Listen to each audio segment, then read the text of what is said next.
the ice is going to melt. بيورن لومبورغ الأكاديمي الدنماركي رئيس مركز إجماع كوبنهاجن وأستاذ مساعد بكلية كوبنهاجن لإدارة الأعمال ومؤلف لعدة كتب بيئية أهمها حماية البيئة المتشككون اللي صدر سنة 2001 وكتاب آخر بعنوان اهدأوا أو كولت. ومن الكتب إلى السينما حيث أنتج لومبورغ فيلم وثائقي جديد عن الاحتباس الحراري وهالفيلم عم ينعرض اليوم بصالات الولايات المتحدة الأمريكية. La vitesse d'un vrai ouragan, l'altitude de quelqu'un qui connaît son cœur. المعروف عن بيورن لومبورغ إنه كان واحد من أشد المعارضين لموضوع التغيرات المناخية والاحتباس الحراري، ولكن تغيرت هاللهجة اليوم لتساند القضية والاستفادة منها اقتصادياً. Bjørn Lomborg is a traitor. The book is The Skeptical Environmentalist. Now all of a sudden the guy nobody ever heard of came along and he's got the answer. People got incredibly upset and they said that can't be true.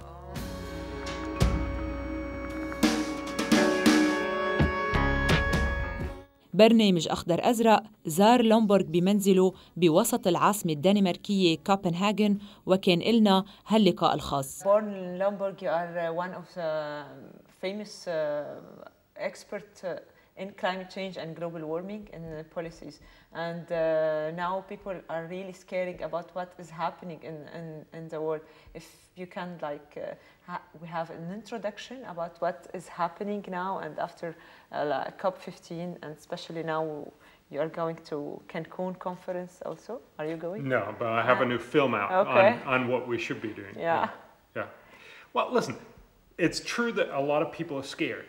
And I think fundamentally that's a bad idea. Not just because scared is not a good place to be, but also because we don't make good judgments when we're scared. Global warming is real, and it is an important problem. We are causing it because we put out CO2 in the atmosphere. But it's not the end of the world, as it is often being portrayed. Now, global warming is going to raise sea levels somewhere between 18 and 59 centimeters, most likely about 30 centimeters over the coming century. Now, that's a problem, but it's not the Al Gore film of 6 meters where you see everything being inundated.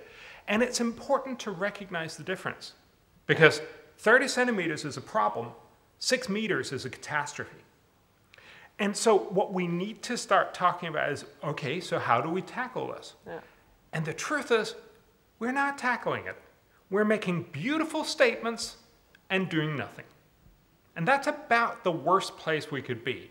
And there's a very simple reason why we're doing nothing. What we should do? Well, fundamentally, let me just tell you why we're not doing anything. Right now, green energy costs a lot more than fossil fuels. And so we basically are not willing to give up that extra cost to help the environment. And it's very simple.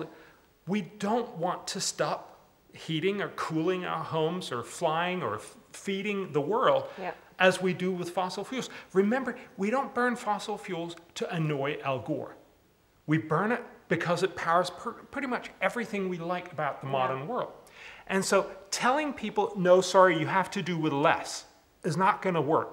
It's not going to work in the developed world because we have lots of other problems and we're really not willing to give up on our benefits.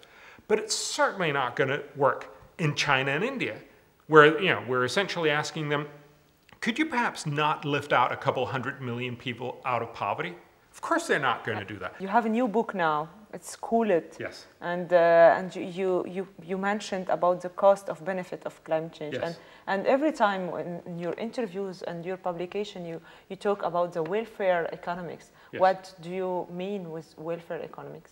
Well, basically, when you spend money on a thing, you say, all right, it costs me this much, but it gives me this much benefit. If it's just your personal thing, if you bought a new bag or something, it's very easy to make up, well, it cost you $30, but it probably gives you this much benefit, and hopefully more than $30. But for social decisions, we spend as society, or as the world, we spend money on policies, but hopefully it does benefit in some other way. And we try to measure that benefit by showing how much would people have been willing to spend on it if they could have had that opportunity, or you simply ask them what is the benefit of this and try to accumulate that. So it gives you some sense of how much are you paying and how much are you getting as societies. Yeah. That's not the only way to make a decision, but it's certainly a good input to realize that all policies have price tags, but they also have benefits.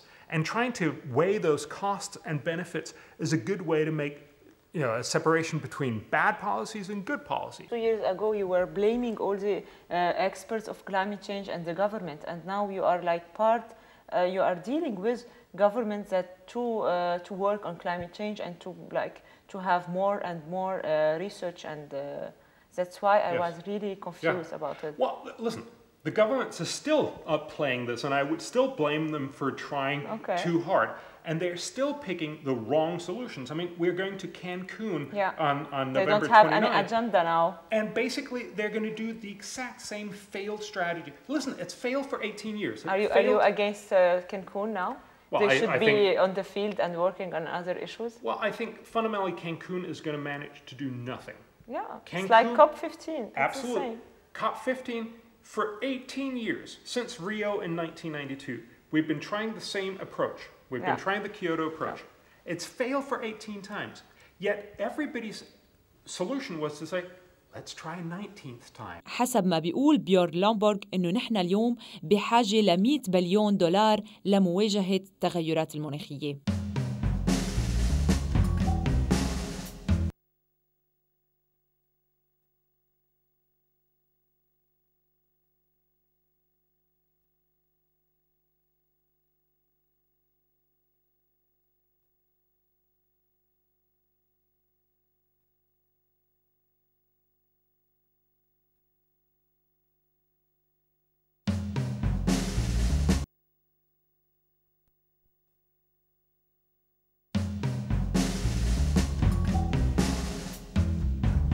بسنة 2004 أعلنت مجلة التايمز إنه بيورن لومبورغ هو واحد من بين 100 شخص الأكثر نفوذاً بالعالم. Mr. Lomborg, billions of dollars has been spent on supporting biofuel alternative sources.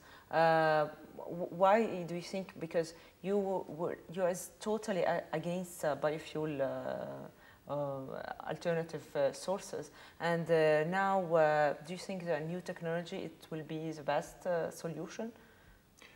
Biofuels are bad because they're essentially taking food and putting it into gas-powered car. That's just simply, that's almost immoral. But let's just take the math. First of all, it costs more than fossil fuels.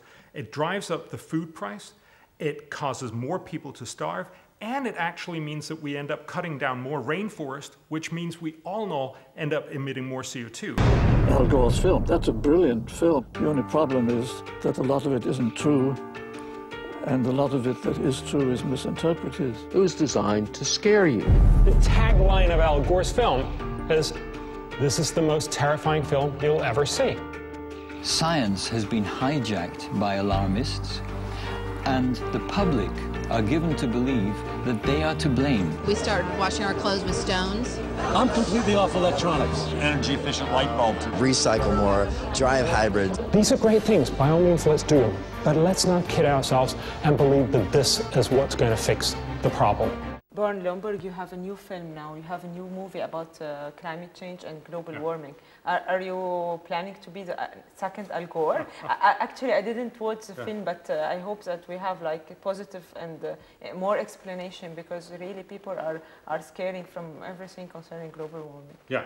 This film is not so much about being Al Gore as getting it right on climate change. Listen, Al Gore got us to realize global warming is a real problem. That's good. But he did so by scaring the pants off of us. Do you think it was a commercial film? Oh, it was definitely a commercial film. But moreover, it made us scared. That was how he got our attention.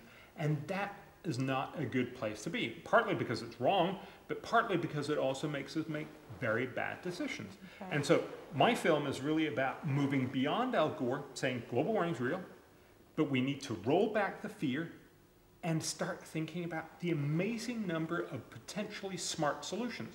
Listen, if we could have second-generation biofuels turning stocks into fuel cheaply, we would have solved global warming. If we could get solar panels to be cheaper than fossil fuels, we would have solved global warming. There's many, many technologies that potentially could solve global warming. The barrier is economics. And so what we have to start thinking about is, how do we smartly make these choices cheaper? Lomborg is somebody I admire very much. This guy needs to be taken down. Bjørn is contributing significantly to our awareness. Global warming is happening. It's a discussion of how do we actually tackle it. When we put our minds to things and when we invest, we can do amazing things. There's a lot of scientists and engineers all over the world that are totally energized. We're going to do it. What are the smart ideas? And what's the cost and what's the benefit?